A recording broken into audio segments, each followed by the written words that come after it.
നമുക്കറിയാം സ്ഥാനാർത്ഥി നിർണ്ണയം മുതൽ വലിയ ചർച്ചയാണ്. കേരളം മുഴുവൻ ചർച്ച ചെയ്ത ഒരു ഒരു സ്ഥാനാർത്ഥിതാണ്. എങ്ങനെ പോകുന്നു ഇപ്പോൾ? അല്ല, വളരെ നന്നായി പോകുന്നു. നമുക്ക് പബ്ലിക്കിൽ നിന്ന് കിട്ടുന്നത് വളരെ വലിയ പോസിറ്റീവ് റെസ്പോൺസ് ആണ്. അപ്പോൾ അതിൻ്റെതായിട്ടുള്ള ഒരു കോൺഫിഡൻസ് നമുക്കുണ്ട്. എന്നാലും വളരെ നന്നായി തന്നെ പോകുന്നു. പ്രചരണ രീതികളെല്ലാം തന്നെ വളരെ ഗംഭീരമായി പോകുന്നുണ്ട്. ഇപ്പം ആദ്യഘട്ടത്തിൽ തുടങ്ങി, പിന്നെ ഒരു ഗ്യാപ്പ് ഇട്ടു, പിന്നെ വീണ്ടും തുടങ്ങി. അപ്പോൾ ഈ ജനങ്ങളിലേക്ക് ഇറങ്ങുമ്പോൾ ആ സ്ഥാനാർത്ഥിത്വ കാര്യമൊക്കെ വീണ്ടും ചർച്ച ചെയ്യപ്പെടുന്നുണ്ടോ? അല്ല, ജനങ്ങൾക്ക് ഇപ്പോൾ ഈ പറഞ്ഞ പോലെ ഇതെല്ലാം എൻ്റെ തന്നെ ആളുകളാണ്. കാരണം ഞാൻ ഈ വാർഡിൽ തന്നെയുള്ള ആളാണ്. അപ്പോൾ അവർക്ക് എല്ലാ കാര്യങ്ങളും വളരെ വ്യക്തമായി തന്നെ അറിയാവുന്ന ആളുകൾ തന്നെയാണ്. അപ്പോൾ കൂടുതലേ നമ്മൾ അവരെ പറഞ്ഞ് ബോധിപ്പിക്കേണ്ട ആവശ്യമൊന്നുമില്ല.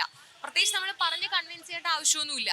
അപ്പോൾ അതുകൊണ്ട് നമ്മൾ കാര്യം എന്താണ് നടന്നത്, എന്താണ് പ്രശ്നം, എന്തായിരുന്നു അവർ തന്നെ നമ്മളോട് ചോദിക്കുന്നുണ്ട്. എന്ത് പറ്റിയതാ പെട്ടെന്ന് എന്ന് ചോദിക്കുന്നുണ്ട്.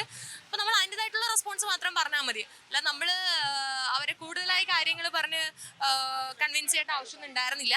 അപ്പോൾ അവർ പലരും വളരെ വലിയ പ്രാർത്ഥനകളിലും വിഷമത്തിലും ഒക്കെ ആയിരുന്നു. നമുക്ക് അത്രയും വേണ്ടപ്പെട്ട ആളുകളാണ് ഈ മുട്ടടയിലുള്ളത്. അപ്പോൾ അതിൻ്റെതായിട്ടുള്ള പോസിറ്റീവ് റെസ്പോൺസ് നമുക്കുണ്ട്. ഏറ്റവും പ്രായം കുറഞ്ഞ സ്ഥാനാർത്ഥിയാണ്. അതുകൊണ്ട് തന്നെ നഗരത്തിലെ കാര്യങ്ങളൊക്കെ പ്രചരണ വിഷയമാക്കാൻ കഴിയുന്നുണ്ടോ?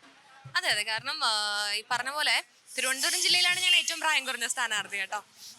അപ്പോൾ അങ്ങനെ വരുമ്പോൾ അതിൻ്റെതായിട്ടുള്ള ഒരു സപ്പോർട്ട് നമുക്ക് പാർട്ടിയിൽ നിന്ന് തന്നെ കിട്ടുന്നുണ്ട്, നമ്മുടെ ലീഡർഷിപ്പിൽ നിന്ന് കിട്ടുന്നുണ്ട്.